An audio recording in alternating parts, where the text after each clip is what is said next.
Welcome to the Nightcap. It's your girl, Carolina Sanchez, and as you know on this show, we do not shy away about talking about sexuality. We've had everyone on the show, transgender, gay, lesbian, bisexual, you name it, across the board.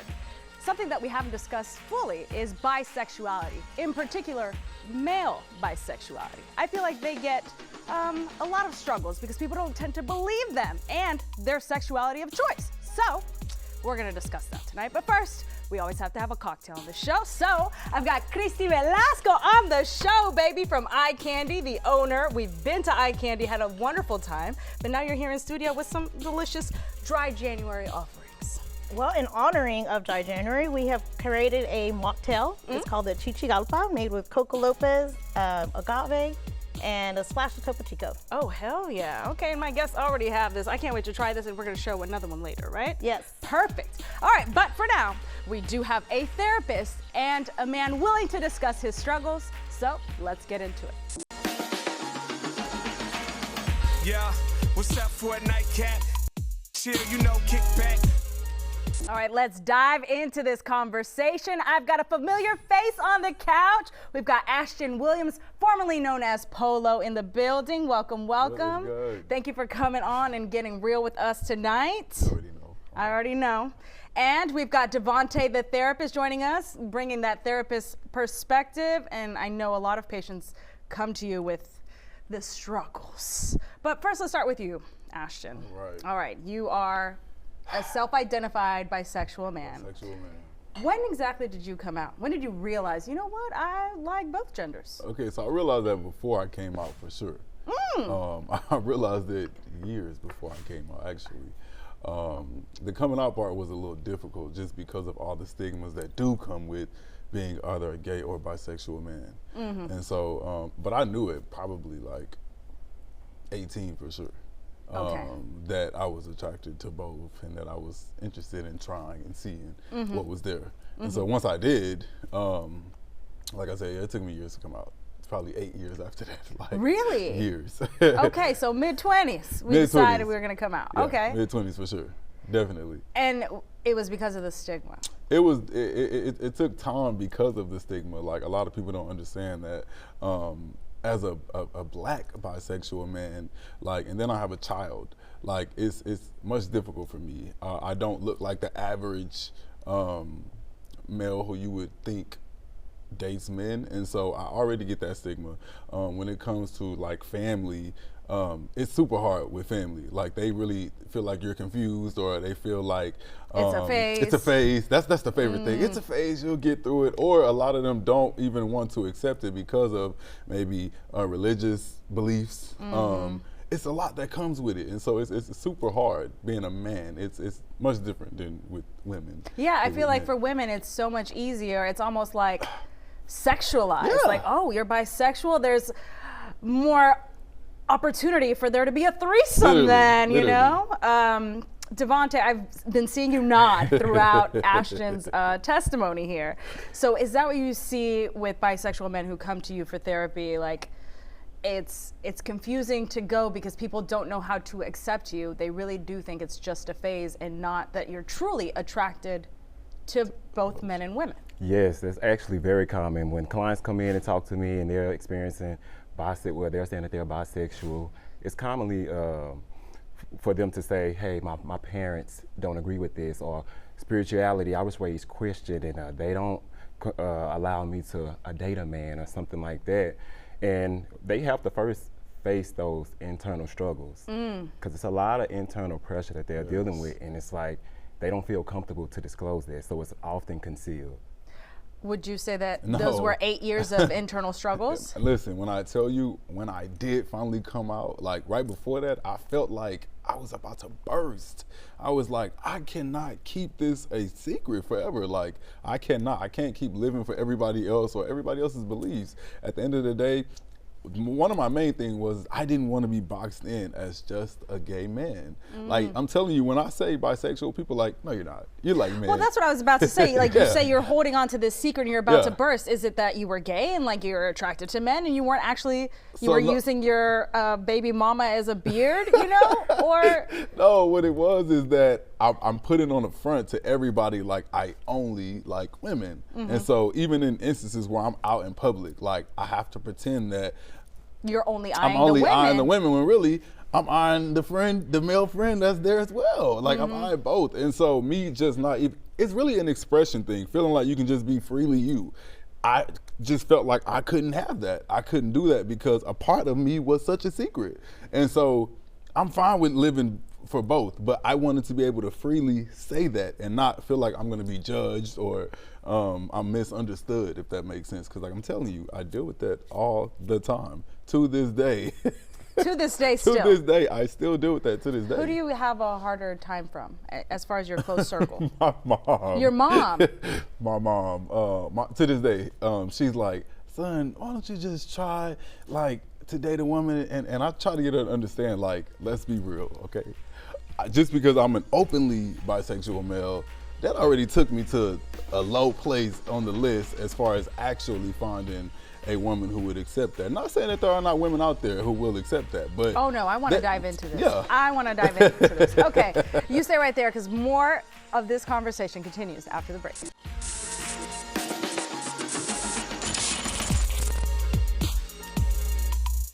Welcome back to the Nightcap. We're discussing bisexual male and the joys and struggles of being a bisexual male. We've got Ashton Williams, who's been sharing his testimony. We've got Devontae, the therapist, who has patients who come in and clients who come in and express their struggles. Yes. All right, you just said you went to the bottom of the totem pole by coming out as bisexual and that it's harder to get women. Yes, for sure. Why is that? Because you have to think about it. Women, like, they look at men like a certain way. You don't want to think about your man being with another man, and that's just the truth. I'm a realist, is what I call myself. Like, I'm very understanding of that.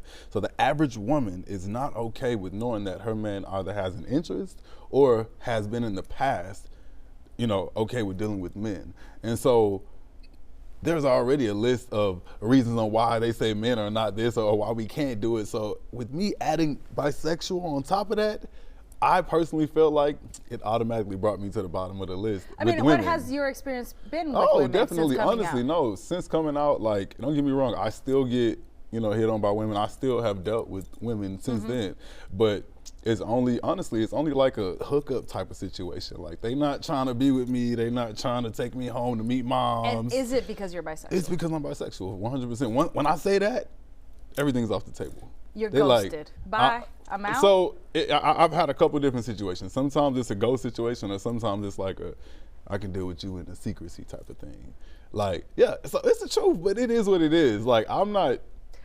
Devontae, come on. Is that what a lot of your clients say? 100%. Yes. Because the ultimate life of bisexuality, you're living in secrecy a lot of times. Yeah. A lot of the clients live in secrecy because of that society's norm. Yeah. So a lot of times they already have this view of you being with a woman, heterosexual relationships. Yeah. So for you to be identifying yourself as bisexual, it's like, oh, that's not something that I'm used to. My mom had a husband. My auntie had a husband. I can't have a man who's interested in both genders. Literally. And that's what it is, seriously. That's literally exactly what it is. I'm telling you, there is very few. I mean, but see, what would be the difference there? Like, my auntie had a husband. He would still be your husband, right? You would still be the husband if you were in a heterosexual relationship with a woman. It's like we almost get demoted from you're You're barely no a longer man. a man. You're You're no barely longer a a man. man if you're bisexual. You're barely a man. And so just because you have an interest in men, like, and that's So the then is truth. it better to keep sexuality a secret? No. It is not better to keep sexuality a secret. I have to ask this because, like, let's say you are starting to really have strong feelings for Amy. Right. And you guys get along perfectly. Yeah. Your circles vibe. Why do you have to bring in your sexuality? I'm gonna tell you why. And it's different. Like, if you were a closeted bisexual man and no one knew that, you know, that's not something you have to disclose. But when you have become an openly bisexual man, I mean, you've dated men publicly, like you post it, man. Then Patrick is gonna Yeah, say, you gotta I've been with Ashton. So you have to and then disclose it's gonna- that information before. You have to. It's no ifs, ands, or buts about it. You have to. And you also have to consider relationship status and things of that nature, because when you ask for transparency, when you ask for someone to be authentic, you're keeping a piece of you away from this person that you're saying that you want to be with. This is my lifelong partner or someone that I want to pursue. Right. So a piece of you of saying, yeah, let me just keep my sexuality to myself and not disclose it to this person that I have strong feelings for. Is that fair? No, that's not fair. Yeah, but we deal with that often. Like, and I'm sure there's plenty of men out there, the closeted ones or non-closeted ones, that feel just like that. So how are you with women these days? These days, Are you like now just trying to go strictly to men because there's So- a harsher stigma, or and I'm gonna tell you the God honest truth. I just do what's easy. As long as I'm single, I'm gonna continue to date both like I do, and whichever one is the easiest for me to be with, love that's what is I'm gonna not be with. easy, Ashton. I'm Love not is saying not easy, but that shouldn't be the battle though. Like once I tell you that, you're either with it or you're not. That's that true. shouldn't be the battle. So as long as that's a hard battle, you already deal with enough of that battle with the world. I don't want to deal with it from my spouse as well, especially if I'm opening myself up to tell you that. You know, like, yeah. what are these smiles? What are these smiles? Because it can be very different when it comes to someone who's not openly bisexual. The struggles can be very different. So being like he's open, but dealing with someone who's closeted to themselves, like, can you imagine like what the impact they have on just trying to be themselves in a public setting, or even being secretive about it, the quiet conversations that they are having with the people that they are sleeping with or engaging with. It's like, you know, this person has kids, or you know this person has a girlfriend. It can go so deep, and it's so common.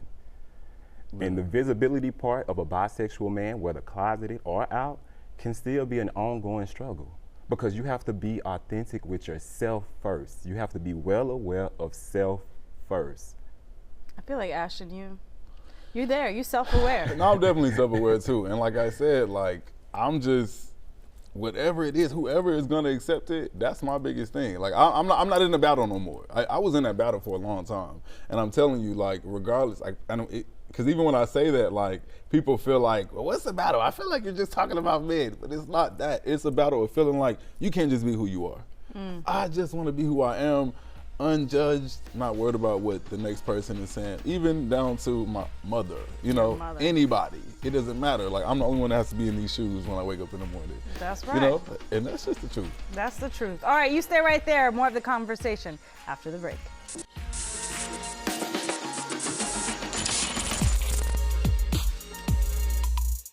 Welcome back to the Nightcap. We're discussing bisexuality with Ashton and Devontae, the therapist.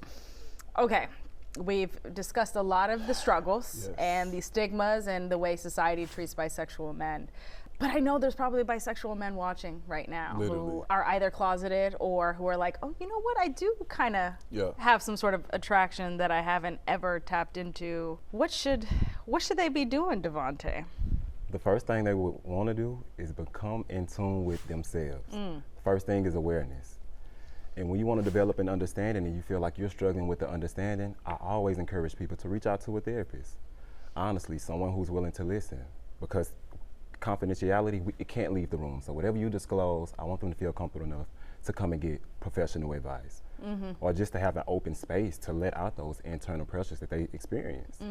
And I feel like once they do encounter a therapist that's compatible with them, they will be able to navigate their emotions and the internal conflict that they struggle with, so that they can eventually either come out or just overall just come to a conclusion with what they want for their life. Definitely. Because a lot of times we don't have no one to talk to either. So it's like you're dealing with all these internal feelings in yourself. Once you finally do get someone to talk to and it's making sense, you're like, okay. And someone who's validating your feelings, right? Like just at least responding and acknowledging that you feel a certain way. And it's okay for you to feel that way as well, because that's another thing. Right. Everybody else, you know how everybody else feels. They feel like it's not okay. And so when you do have that person, like you said, a therapist or someone you can speak to, like, it's good. But it doesn't always have to be a therapist. It could be whoever is you feel like you can confide in.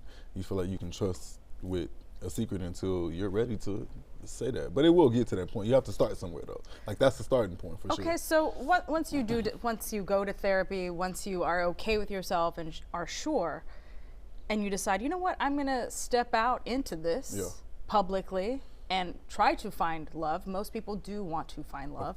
Maybe not most, but a lot of people do, and I assume you're on that journey. Right. Whether you hold around in the meantime, you know, everybody likes to have a little fun. What advice do you have there? What's it like for you currently? I mean, for me currently, it's just because honestly, I'm not really looking to date anybody right now, but if I was looking, or just for somebody out there who is looking, just focus on whatever makes you feel good. And that's one thing I had to tell myself, like, I gotta do what's best for me. When I lay down at night, I gotta think the stuff, when I'm looking at the ceiling and I'm thinking about all this stuff, I have to live in that. I have to walk in those shoes. I have to be that. And it starts with talking. From there, it starts with action, small things, you know. Go out, talk to different people, see different things, show yourself different environments. And are you out the gate like, hi Joe, I'm Ashton and I'm bisexual? Or Okay. at what point do you introduce No, this? definitely not. I'm more like when it's time for that. You know, I don't feel like I necessarily have to just say that, because let's say if it's Amy, like if I meet Amy, I'm not gonna be like, hey, how you doing? You fine, but hold on, before we go any further, I'm bisexual. Like, no. No, I feel like that is like you're telling me that for a reason, like you're dangerous. Right. Like you're coming out with your warning label. Like, no, that is not attractive. Right? but people expect you to do that as a bisexual man as well too, though. So it's a lot. But that's why you can't worry about, because we get this stigma put on us like anybody can't give you something. It's only the are you dirtier? Yeah, we're dirty or hell whatever. No. Like, you know. Hell no. You know. They do look at bisexual men as being in a state of confusion. Yeah. Right? But however, should you just say, hey, my name is Ashton, I'm bisexual? Okay, that's a bit much. Yeah. But when you start establishing a rapport with this specific person, Amy, and y'all, let's just say we 3 months in, I'm interested in Amy, I love Amy. At that point, honestly, if you're going for a relationship, I don't think you should be exploring sex until you're being authentic about who you are. Okay, so, man, and we don't have much time for this, but my struggle with that is, as a straight person or as a bisexual woman, a pansexual, if you want to go out and hook up, you rarely say shit like that. Right. Come out and say, oh, before we take off our clothes, Hold up. I'm bisexual. Right. Like, I feel like that would be the biggest cock blocker ever. Like, I don't even want to do it no more. Like, Yeah, like at that point, like, okay, turned me off. this was hot until now. Like, you just put ice into It this. serves no purpose with saying something like that immediately. It really serves no purpose, because what would be the point in you saying, hey, my name is So Ashton, I'm then bisexual? what is the moment? It's the What is the stigma. appropriate moment?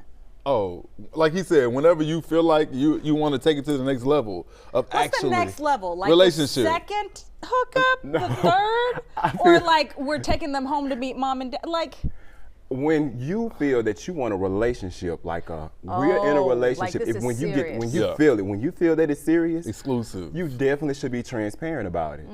okay. Because it allows them to know who you are. yeah, And And it gives us also the lets you know if you're in tune with yourself. right. right. Okay. You know. All right. Well, listen. Cheers. You're Cheers gonna to find that. love, baby. Right. Thank you, Devontae, for bringing that expertise. One of these ways. And aren't these mocktails delicious, Okay. baby? Coming up next, we're heading behind the bar because Eye Candy has some eye candy for me to sip. You sit right there. We'll be right back.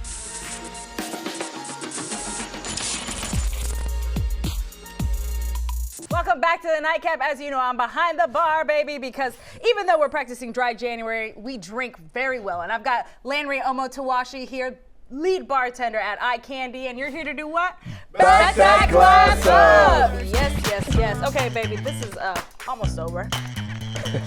What was this? Because this is absolutely delicious. So that was the chichigapa, but it's our mocktail version of the chichigapa. We do Coco Lopez, which is like a coconut cream, add a little bit of lime juice, and then we top it with Topo Chico.